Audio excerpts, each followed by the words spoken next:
नहीं आपसे, ऐसे ही पार पार करके चला कुछ नहीं मांगता। विश्वास नहीं है मेरी बात पर, आपकी सौगंध, आपके पिताजी की सौगंध कुछ नहीं मांगूंगा। जैसे केवल जी ने राम की और दशरथ की सौगंध ली, लक्ष्मण जी को आदेश आ गया। इसकी हिम्मत इसने पिताजी की सौगंध ली, भैया निकाले बाण धनुष पर खींच कर काम से मार दूंगा। लक्ष्मण जी को केवल जी बोले मार दीजिएगा तो मार दीजिए, आपको क्या लग रहा है मैं डर रहा हूं? और आपको पता नहीं आज आप बाण चलाइएगा तो मैं मरूंगा नहीं। लक्ष्मण जी बोले असली बाण है, मर जाओगे। केवल जी बोले आप नहीं समझ रहे हैं, मैंने सुना है मरते समय आपके भैया का नाम मेरे मुख पर आ जाए तो जीव का उद्धार हो जाता है। आप बाण मारिएगा, मैं मरूंगा, लेकिन मेरे मरते समय राम का नाम नहीं, साक्षात राम आंखों के सामने खड़े दिखाई पड़ेंगे।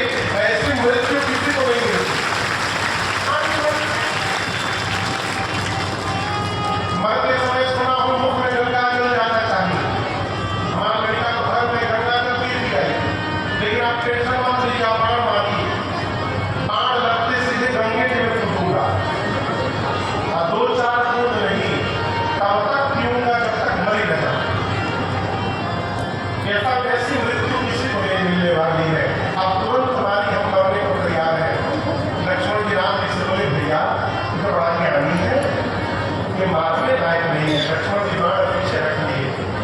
केवल जी बोले प्रभु जब तक पाँव नहीं धोऊंगा तब लगे न ढोल से दास कृपाल पार उतारी हो, तब लगे न ढोल से दास। प्रभु जब तक पाँव नहीं धोऊंगा मैं पार उतारने वाला नहीं। केवल जी की बात सुनकर उनके बटके